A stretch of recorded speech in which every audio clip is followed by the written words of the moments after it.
And during the few moments that we have left, we want to have just an off-the-cuff chat between you and me, us. We want to talk right down to earth in a language that everybody here can easily understand.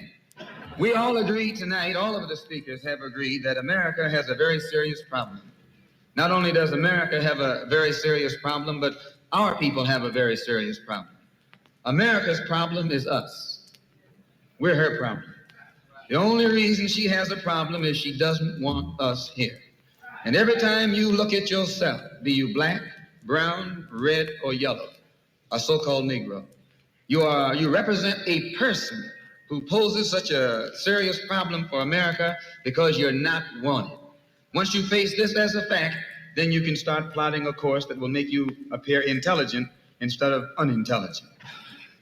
What you and I need to do is learn to forget our differences. When we come together, we don't come together as Baptists or Methodists.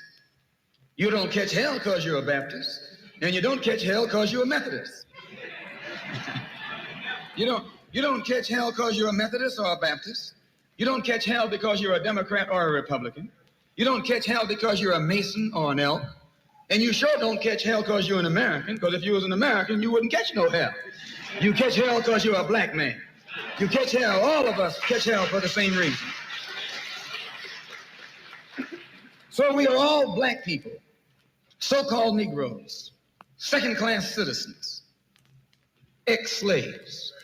You are nothing but an ex-slave. You don't like to be told that. But what else are you? You are ex-slave. You didn't come here on the Mayflower.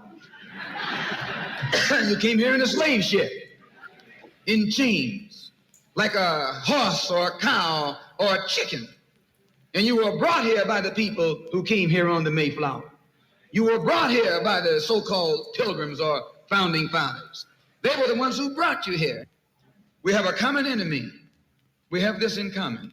We have a common oppressor, a common exploiter, and a common discriminator. So once we all realize that we have this common enemy, then we unite on the basis of what we have in common. And what we have foremost in common is that enemy, the white man. He's an enemy to all of us. I know some of you all think that some of them aren't enemies. Time will tell.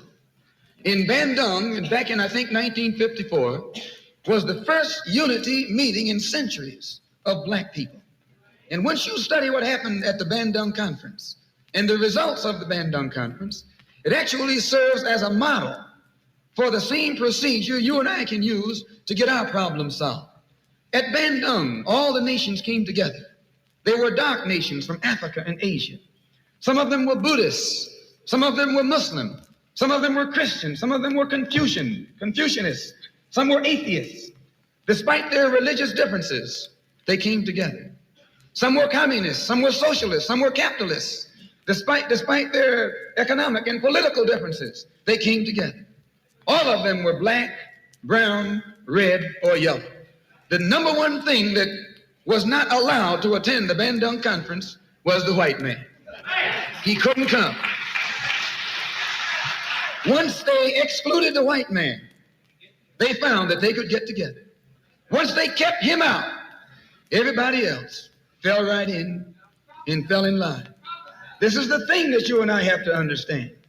And these people who came together didn't have nuclear weapons. They didn't have jet planes.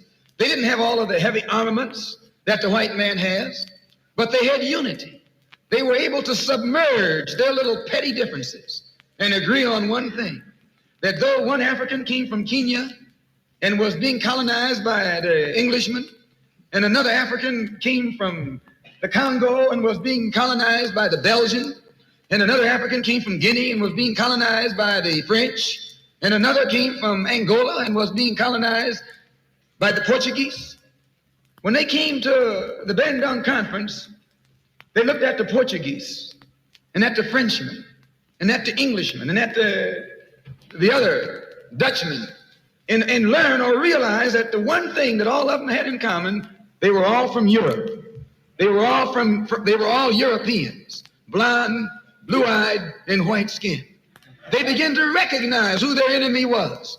The same man that was colonizing our people in Kenya was colonizing our people in the Congo.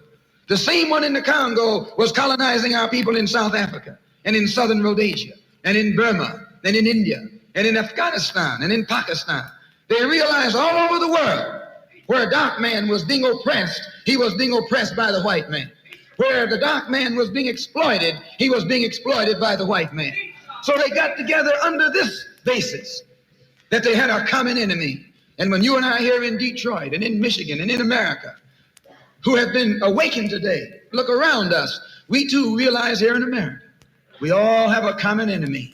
Whether he's in Georgia or Michigan, whether he's in California or New York, he's the same man. Blue eyes and blonde hair and pale skin. Same man.